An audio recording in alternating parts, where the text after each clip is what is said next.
নমস্কার,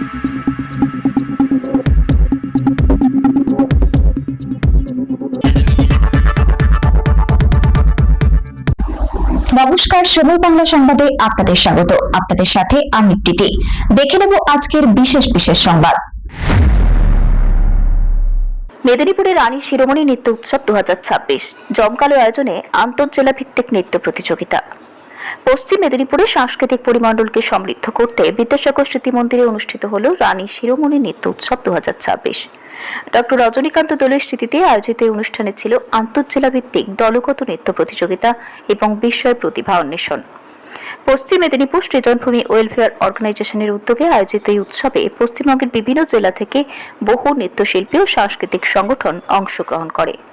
নজরুল নৃত্যের বিভিন্ন ধারার মনোমুগ্ধকর পরিবেশনায় মুখর হয়ে ওঠে বিদ্যাসাগর স্মৃতি মন্দির প্রাঙ্গণ। আয়োজকদের বক্তব্য, এই নৃত্য উৎসবের মূল উদ্দেশ্য ছিল নতুন প্রজন্মের শিল্পীদের প্রতিভা তুলে ধরা, তাদের উৎসাহিত করা এবং বাংলার সমৃদ্ধ সংস্কৃতি ও নৃত্য চর্চাকে আরও প্রসারিত করা। প্রতিযোগিতায় পশ্চিমবঙ্গের বিভিন্ন জেলার থেকে নৃত্য প্রশিক্ষকগণ বিচারকের আসন অলঙ্কৃত করেন। এদিন উদ্যোক্তাদের পক্ষে উপস্থিত ছিলেন সৃজনভূমির কর্ণধার রাজনারায়ণ দত্ত, শ্রাবণী দত্ত, সত্যব্রত দোলই, মণিকাঞ্চন রায়, সুতপা বসু, সুদীপ খাড়া প্রমুখ। অনুষ্ঠান সঞ্চালনার দায়িত্বে ছিলেন ঈশিতা চট্টোপাধ্যায়, শতাব্দী চক্রবর্তী গোস্বামী। দিনভর নৃত্য পরিবেশনা, প্রতিযোগিতা এবং সাংস্কৃতিক অনুষ্ঠানের মধ্য দিয়ে উৎসবটি দর্শকদের ব্যাপক সাড়া পায় এবং এক উৎসবমুখর পরিবেশের সৃষ্টি হয়।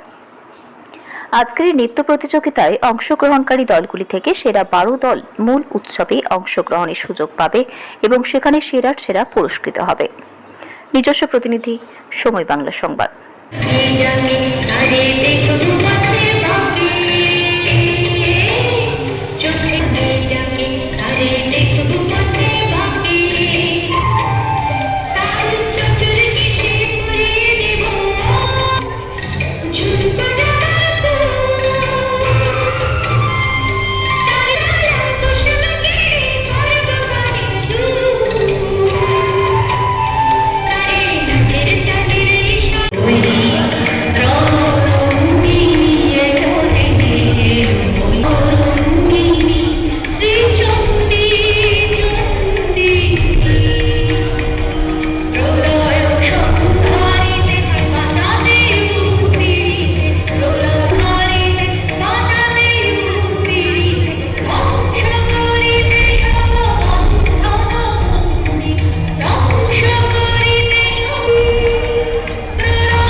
স্কুল থেকে এসেছিস তোরা? আমরা গোবিন্দপুর মগরাপুর স্বর্ণময়ী শাসমল শিক্ষানিকেতন স্কুল থেকে এসেছি। আচ্ছা, গত বছরও মনে হয় অংশগ্রহণ করেছিলি তোদের স্কুল, এবং এবছরও করছিস, খুব সুন্দর সেজেও এসেছিস, এখনো পারফর্ম মনে হয়নি, তাই তো? আচ্ছা, কেমন লাগছে? ভীষণ ভালো লাগছে এখানে অংশগ্রহণ করতে পেরে। আমরা প্রত্যেকে নিজেকে ভীষণ লাকি বলে মনে করছি, কারণ এত ভালো একটা স্টেজ পাওয়াটা একটা অনেক বড় ব্যাপার। তো আমরা প্রত্যেকে ভীষণ খুশি, আনন্দিত। আচ্ছা, এই যে নাচের সঙ্গে পড়াশোনা দুটো চালাতে কোনো কিছু অসুবিধা বা সমস্যা? না না, কখনোই নয়। নাচটা তো মানুষের মনের ভাব প্রকাশ করার একটা মাধ্যম। তো নাচটা কখনো পড়াশোনাতে এফেক্ট করবে এটা কখনো হতে পারে না। আমরা নিজেরা এখন বর্তমান সময়ে দাঁড়িয়ে ফোনটাকে খুব বিনোদনের মাধ্যম হিসেবে সবাই বেছে নিয়েছি।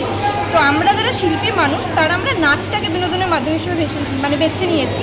তো আমার মনে হয় পড়াশোনা আর নাচ কখনোই এফেক্টেড হতে কখনোই পারে না, এটা পসিবল নয়।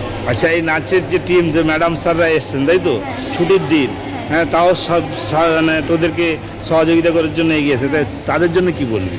তার তো অসংখ্য ধন্যবাদ, কারণ ওনারা যদি না বলতেন তাহলে এই জায়গাটায় আসাটা কখনো পসিবল হতো না। তো ওনাদেরকে অসংখ্য ধন্যবাদ এবং আমাদের প্রত্যেকের তরফ থেকে প্রণাম।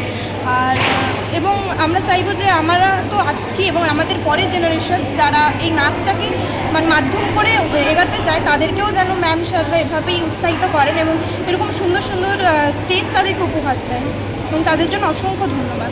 বেস্ট অফ লাক তোদের জন্য, এখনো পারফর্ম হয়নি। ওকে, এবং হচ্ছে কি আজকের এই অনুষ্ঠানে যে অংশগ্রহণ করছিস কেমন অনুভূতি বল? বালিকা বিদ্যালয় থেকে এসেছি, আর সৃজনভূমি আয়োজিত এই আন্তঃবিদ্যালয় প্রতিযোগিতায় অংশগ্রহণ করে আমাদের ভালো লেগেছে। গত বছর অংশগ্রহণ করেছিলি? আমাদের স্কুল অংশগ্রহণ করেছিল, মাধ্যমিকের জন্য আমি অংশগ্রহণ করিনি, আচ্ছা। অন্যরা করেছিল এবং পুরস্কারও পেয়েছি। আচ্ছা, আর একটা প্রশ্ন, এই নাচ তো তোরা করিস, এই নাচের সঙ্গে পড়ার কোনো ক্ষতি হয় কিছু এরকম? পড়ার ক্ষতি হয় বলতে নাচ করলে কোনো ক্ষতি হয় না, নিয়মিত ক্লাসে গেলে কোনো ক্ষতি হয় না, কিন্তু বাইরে বাইরে প্রোগ্রাম করলে পরীক্ষার সময় ওখানে একটু পড়াশোনার এফেক্ট হয় আমার। নাচের সঙ্গে তাহলে নাচ যে চর্চা করলে পড়াশোনার কোনো না, সেভাবে নেই? চর্চা করলে কোনো ক্ষতি হয় না, কিন্তু বাইরে প্রোগ্রাম করলে ক্ষতি। ওকে।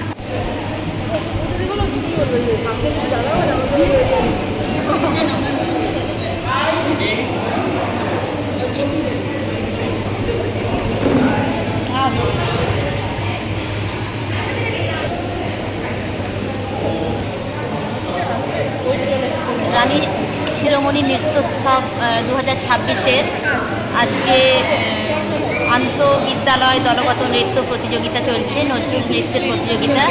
তো এখানে প্রতিযোগিতা সম্পর্কে যদি বলতে হয়, যেটা বলবো যে একেবারে স্বচ্ছভাবে হচ্ছে, এটা খুব ভালো বিষয়। কেননা সব যারা জাজেসরা এসেছেন, কেউ মেদিনীপুরের কোনো চেনা স্কুলকে প্রেফার করবেন বা তার কোনো পছন্দ থাকবে এরকম নয়, বাইরে থেকেই সবাই এসেছেন।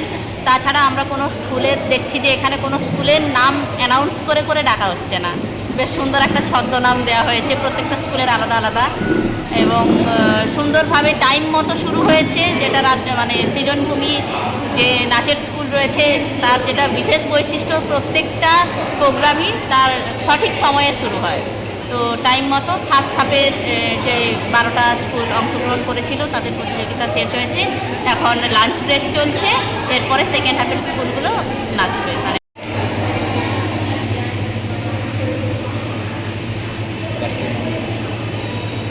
ম্যাডাম, আজকের এই প্রতিযোগিতার বিচারক আপনারা, আমাদের এই এলাকার বিভিন্ন ছাত্রছাত্রীরা অংশগ্রহণ করছে, আপনার এই সম্পর্কে কিছু বার্তা এবং অনুভূতি এই সম্পর্কে যদি কিছু বলেন।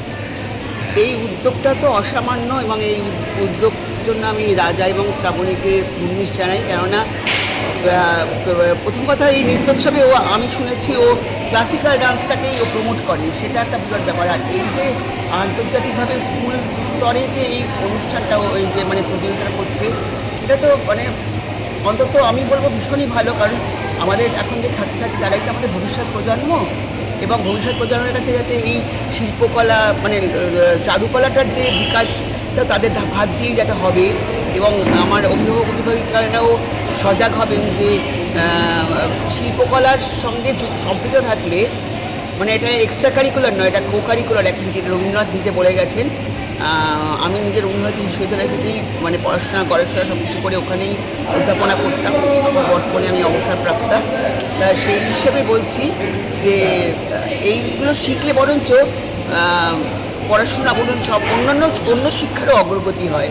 মানে এটাকে কখনোই আপনারা শিক্ষা বিভক্ত করে রাখবেন না, শিক্ষার সঙ্গে সম্পৃক্ত করে রেখেই এই বলতো অভিভাবকের কাছে আমার এবং মানে পুরো মেদিনীপুরবাসীর কাছেই আমার এটা মানে আমার একটা আবেদন যে তারা যেন এটাকে চালিয়ে যায়, এবং এই তার জন্য যে রাজা এবং শ্রাবণী যে উদ্যোগ নিয়েছে এটাকে তো পূর্ণি জানাতে হয়। কারণ একজনকে তো পথপ্রদর্শক হয়ে এগিয়ে যেতে হবে, সেটা তো তারা করছে, এবং ওরা আমার খুবই স্নেহধন্যা। আমি ওদের এই জন্য এবং পুরো আপনাদের সকলের উদ্যোগটা দেখি, এবং এই যে যেটা হচ্ছে উৎসবটা হচ্ছে নৃত্যোৎসবটা, এটার জন্য আমি মানে এবং এখানে আসতে পেরে আমি নিজেকে অন্তত বেশ ভালো লাগছে। আমার মানে আমি কৃতজ্ঞ ওদের কাছে যে আমি এসেছি, আমি একটা জিনিস দেখলাম এবং একটা নতুন অভিজ্ঞতাও হলো। কারণ আমরা একদম প্রপার কলকাতায় থাকি, এই যে মানে একটা মেদিনীপুর এত বড় একটা শহর, মানে অবিভক্ত মেদিনীপুরেই তো এটা হচ্ছে, এখন যদিও ভাগ হয়ে গেছে, কিন্তু এখানে খালি মেদিনীপুর না, আমি শুনলাম বাইরে থেকেও অনেক স্কুল এখানে পার্টিসিপেট করেছে। যার জন্য আমার খুব ভালো লাগছে এবং আমি মানে এটার উত্তরোত্তর শ্রীবৃদ্ধি কামনা করি। আজকে এই বিচারের এতে দেখছি আমরা কোনো বিদ্যালয়ের পরিষ্কার নাম নেই, ছদ্মনাম ব্যবহার করা হচ্ছে, এটাকে আপনি কি হিসাবে দেখবেন? দারুণ ব্যাপার, মানে অ্যাকচুয়ালি এইটা হওয়াটা দরকার। আমরাও জানতে পারছি না কোন স্কুল, ওনারাও জানতে পারছেন না। আমরা একদম নিরপেক্ষভাবে ওনারা যে এই ব্যবস্থাটা করেছে সত্যি মানে একদম অন্যরকম। আমার এসে সত্যিই খুব ভালো লাগলো, এক নতুন অভিজ্ঞতা হলো। কোনো নাম আমরা কিছুই জানতে পারছি না, শুধু আমরা নাচটুকু দেখবো, বিচার করবো। একদম একদম। আপনার নাম ম্যাডাম? আর আমি বন্ধুশ্রী ভুইয়া, কাঁথি থেকে আসছি। Thank you. এখানে আন্তঃবিদ্যালয় নৃত্য প্রতিযোগিতা হচ্ছে। আজকে এই 22টি স্কুল, মেদিনীপুর শহর, ঝাড়গ্রাম, নয়াগ্রাম, খড়গপুর, তারপরে শালবনী, এইরকম করে পাশাপাশি অন্য জেলা খড়গপুর, এই সমস্ত জায়গায় 22টি স্কুল মিলে আন্তঃবিদ্যালয় নৃত্য প্রতিযোগিতা বিশেষ প্রতিভা অন্বেষণের একটি অনুষ্ঠান আমরা করছি। আমরা নজরুলের গানের ওপরে এবছর নৃত্য প্রতিযোগিতা করছি। আর মোট কতগুলি স্কুল এখানে পার্টিসিপেট করেছে? 22টি স্কুল। এই ধরনের অনুষ্ঠান করার আসল উদ্দেশ্যটা কি? উদ্দেশ্য শুধু একটু বিস্তারিত করে বলুন, কি জন্য আপনি এই ধরনের অনুষ্ঠান করছেন বা এর ভূমিকা কি সমাজের? বলো। হ্যাঁ, মানে আসলে এই ললিত কলা বিষয়ক ব্যাপারটা ছেলে মেয়েদের মধ্যে যখনই তারা স্কুলে পড়ছে, তারা যখন ক্লাস 6-7 হয়ে যাচ্ছে, তখন তারা ললিত কলা চর্চা থেকে সরে আসছে পড়াশোনার অজুহাতে।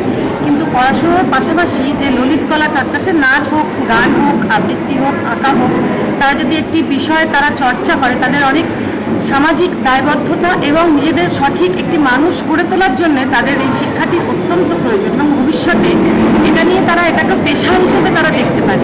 তো সেই জন্যেই সেই ভাবনা থেকেই আমরা স্কুল ভিত্তিক একটি নৃত্য প্রতিযোগিতার আয়োজন, বাচ্চারা এসে আমাদের এই রানী শিরোমণি নৃত্য উৎসবটিকে যাতে আরও প্রসারিত করতে পারি এবং সব স্টুডেন্ট ছাত্রছাত্রীদের মধ্যে এটা আরও বিস্তার লাভ করে এবং নাচ, ভারতবর্ষের যে 7টি ক্লাসিক্যাল ডান্স আছে তারা এই মঞ্চে, রানী শিরোমণি নৃত্য উৎসব মঞ্চে অনুষ্ঠিত হবে, তারা যাতে উপস্থিত হয়ে সেটা উপভোগ করতে পারে, দেখতে পারে এবং ভারতবর্ষের যে শিল্পকলা যে কত উন্নত সেইটা তাদেরকে জানানোর উদ্দেশ্যেই কিন্তু আমাদের এই নৃত্য উৎসব করা এবং সেটিকে কেন্দ্র করে আজকে এই আন্তঃবিদ্যালয় দলবদ্ধ নৃত্য প্রতিযোগিতাটি অনুষ্ঠিত।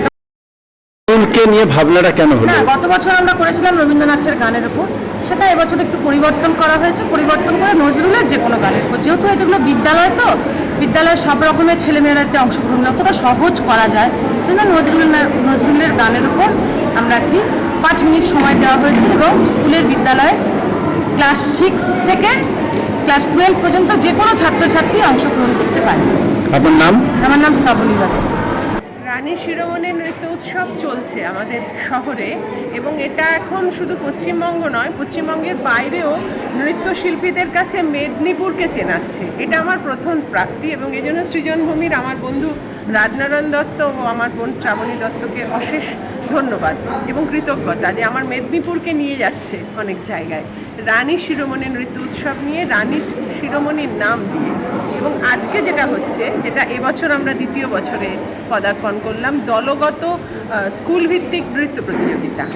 এইটা একটা খুব বড় জায়গা তৈরি করছে বাচ্চাদের মধ্যে, স্কুলের ছেলেমেয়েদের মধ্যে রবীন্দ্র নজরুল আধুনিক বাংলা গানের চর্চা প্রায় বন্ধ হতে বসেছে, যেটা সংস্কৃতি শিক্ষার পরিপূরক।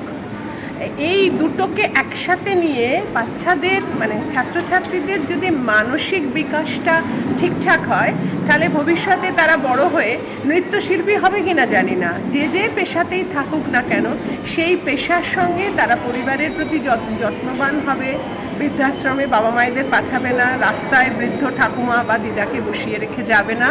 আরেকটা কথা হচ্ছে রবীন্দ্রনাথে আস্থা রাখবে, নজরুলে আস্থা রাখবে। আজকের সমাজের জন্য এটা খুব দরকার। রানী শিরোমণি নৃত্য উৎসব একটা ন্যাশনাল লেভেলের নৃত্য উৎসব, এটা সৃজনভূমির উদ্যোগ হয়ে থাকে। তো ওনাদের এই ভাবনা মূলত হচ্ছে গিয়ে বিদ্যালয় স্তরে পৌঁছে দেওয়া। তার কারণ হচ্ছে গিয়ে আমাদের প্রত্যেকটা অভিভাবকের একটা ধারণা থাকে যে পড়াশোনার চাপে প্রতিভা, বিশেষ করে নাচ গান, এগুলো নষ্ট করে। সেই বার্তাটা পৌঁছে দেওয়া এবং গ্রামাঞ্চল থেকে শহরাঞ্চল প্রত্যেকটা যে প্রতিভাকে তুলে এনে না আন্তর্জাতিক স্তরে বা জাতীয় স্তরে যে প্রতিযোগীরা অংশগ্রহণ করবেন নৃত্য উৎসবে, তাদের যে প্রতিভার সংমিশ্রণ, এই সংমিশ্রণ ঘটনাটাই হচ্ছে গিয়ে আজকের এই প্রতিযোগিতার মুখ্য উদ্দেশ্য। এখানে বিভিন্ন জায়গায় বিভিন্ন জেলা থেকে অংশগ্রহণ করেছে এবং তাদের মধ্যে এই বার্তা দেওয়া হচ্ছে যে নাচ পড়াশোনার ক্ষেত্রে কখনো বাধা নয়, নাচটাও কিন্তু প্যারালালি পড়াশোনার সঙ্গে চালিয়ে নিয়ে গেলে যে যার মানে কৃষ্টি এবং তার যে প্রতিভা বিকশিত হতে পারে, এটাই হচ্ছে গিয়ে আমাদের উদ্দেশ্য।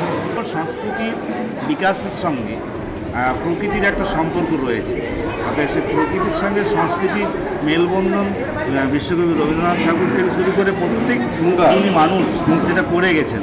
একজন সৃজনশীল মানুষ হিসেবে এটা একটা অন্য মাত্রা বলা যায়, তাই এর সঙ্গে যুক্ত হয়ে যাবে থাকা। সংবাদ এখনকার মতো এই পর্যন্তই। সঙ্গে থাকুন, দেখতে থাকুন সময় বাংলা।